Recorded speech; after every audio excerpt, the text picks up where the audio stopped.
Hello दोस्तों, welcome back to Sindhi रसोई। दोस्तों, दिवाली बस चंद दिनों में आने ही वाली है। और दिवाली पे अगर आपने अपने घर पे कोई खास सब्जी नहीं बनाई तो फिर क्या बनाया। तो आज मैं आपके लिए लेके आई हूँ दिवाली स्पेशल पनीर के सब्जी की रेसिपी। खास बात यह है, इसे बनाएंगे बिना काजू और बिना फ्रेश क्रीम का यूज़ किए। तो यहाँ पे मैंने ले लिया एक कढ़ाई, इसमें डाल दिया 3 टेबल स्पून बटर। अभी बटर ना हो आपके पास तो आप यूज़ करना घर का देसी घी। बटर बढ़िया से मेल्ट हो चुका है। अब इसमें मैंने डाला 250 ग्राम पनीर, जिसको मैंने क्यूब्स में काट के रखा था। क्यूब्स मैंने मीडियम साइज़ के काटे थे। अब पनीर को बढ़िया से ऐसे बटर के साथ एक बार हमें मिक्स कर लेना है। और अब हम काजू यूज़ नहीं करेंगे ना, तो यहाँ पे मैं डाल रही हूँ 1 टेबल स्पून बेसन, मतलब एक बड़ा चम्मच भर के मैंने बेसन का इसमें ऐड करा। इसे बढ़िया से पनीर के साथ मिक्स कर रही हूँ और 1-2 मिनट तक भूनूंगी पनीर के साथ, जब तक कि बेसन की बढ़िया सी खुशबू आना स्टार्ट नहीं हो जाती। अब बेसन में से बहुत बढ़िया खुशबू आ रही है क्योंकि बेसन भुन चुका है। तो यहाँ पे मैंने इसमें डाला एक बड़ा प्याज, जिसको मैंने इस तरीके से मोटे क्यूब्स में काट के उसकी लेयर्स अलग कर ली थी। साथ ही डाल दिया आधा छोटा चम्मच हल्दी पाउडर और 2-3 पिंच लाल मिर्च पाउडर के, जिससे बढ़िया कलर मिलेगा हमारी सब्जी को। इसे बढ़िया से ऐसे मिक्स किया और बस अब इसे निकाल के रख लूँगी साइड में। और सेम कढ़ाई में हम बनाना स्टार्ट करेंगे सब्जी की ग्रेवी। ज़्यादा देर के लिए बिल्कुल भी इसे नहीं पकाना है क्योंकि प्याज की क्रंचनेस ख़त्म नहीं होनी चाहिए। अब मसाले को मैंने प्लेट में निकाल लिया। सेम कढ़ाई में डाला एक कड़छी भर के रिफाइंड ऑयल। ऑयल बढ़िया से गर्म हो गया। अब इसमें डाल दिया 3 टेबल स्पून अदरक, लहसुन और हरी मिर्च का पेस्ट। यहाँ पे मैंने 1-1.5 इंच का टुकड़ा अदरक का लिया था, 1 पॉड लहसुन की, 5-6 हरी मिर्च, तीनों को चटनी जार में थोड़े से पानी के साथ पीस के ऐसा पेस्ट बना लिया। इसे 30-40 सेकेंड तक भून लिया है लो फ्लेम पे।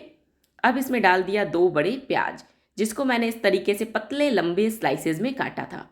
अब प्याज को कंटमस्ती चलाते हुए तब तक पकाऊंगी जब तक कि प्याज में बढ़िया गोल्डन कलर नहीं आ जाता।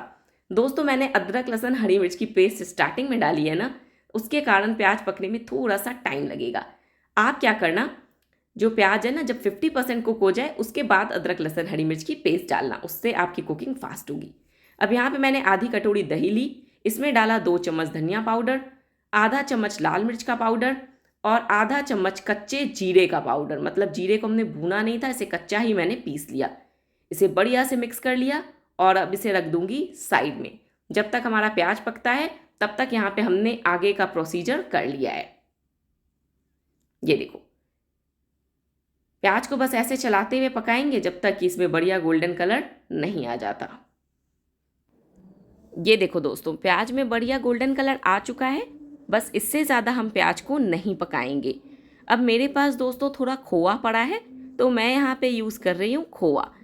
तकरीबन 1 बड़ा चम्मच मैंने यहाँ पे क्रम्बल करके खोआ ऐड करा है। अब आपके पास खोआ नहीं होगा तो आप सोचोगे अरे यार सब्जी तो बनेगी नहीं। वेट दोस्तों, सब्जी बनेगी और उतनी ही टेस्टी बनेगी। खोए का भी रिप्लेसमेंट है बेसन। यहाँ पे यूज करना 1 बड़ा चम्मच भर के बेसन, रिजल्ट सेम मिलेगा। खोआ या बेसन जो भी डालोगे उसे 1-2 मिनट तक भून लेना। खोआ भी भूनता है तो बढ़िया टेस्ट देगा और बेसन भी भुन जाएगा तो उसकी कच्ची स्मेल सब्जी में नहीं आएगी, एक बढ़िया अरोमा आएगा। अब यहाँ पे खोआ भुन चुका है, 1-2 मिनट तक मैंने उसे लो फ्लेम पे पका लिया।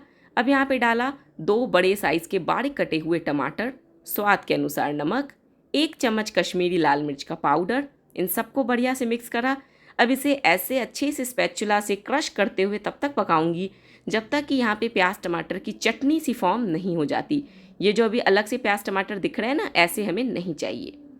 देखो, 5-10 मिनट तक प्याज टमाटर को बढ़िया से क्रश करते हुए मैंने पकाया। अब आप देख सकते हो प्याज टमाटर में बढ़िया बाइंडिंग आ गई है, ये आपस में चटनी की तरह बन चुका है।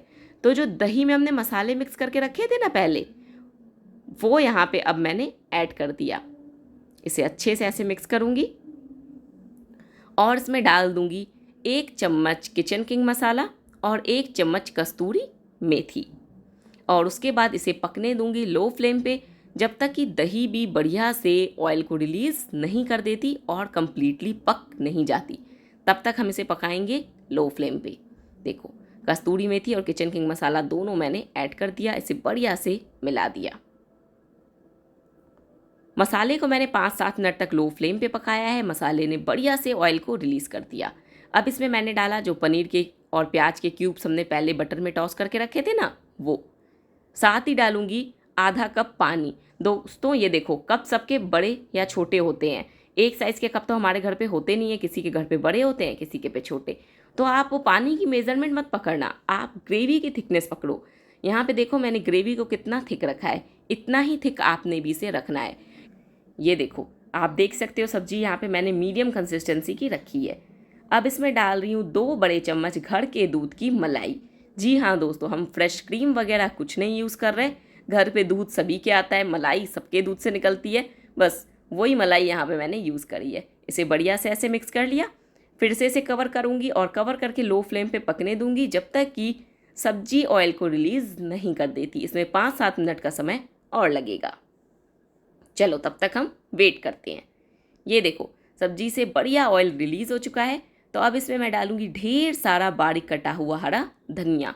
धनिया डालने में ना कंजूसी मत करना दोस्तों, ये सब्जी की जान है। देखो, इसे बढ़िया से मैंने मिक्स कर लिया और अब गैस की फ्लेम को ऑफ कर दिया है। आप देख सकते हो सब्जी कितनी गज़ब की लग रही है, बिना काजू और बिना फ्रेश क्रीम के। बस आपने बेसन ज़रूर यूज़ करना है। बेसन यूज़ करोगे ना तो वही टेस्ट आपको मिलेगा जो रेस्टोरेंट में मिलता है, और आपका ज़्यादा खर्चा भी नहीं होगा कि आपको बाज़ार से काजू लाने हैं या फ्रेश क्रीम लानी है। तो देखा, आज कितनी आसान सब्जी मैंने आपको सिखाई। टेस्ट आएगा रेस्टोरेंट वाला, लेकिन बनाने में बहुत आसान है। सामान आपको अपने किचन में मिल जाएंगे। तो रेसिपी पसंद आई हो तो प्लीज़ हमारे चैनल को सब्सक्राइब करना, वीडियो को लाइक करना और से ज़्यादा अपने दोस्तों के साथ शेयर करना। तो मिलते हैं कल एक और दिवाली की इंटरेस्टिंग सी रेसिपी के साथ। तब तक के लिए बाय बाय।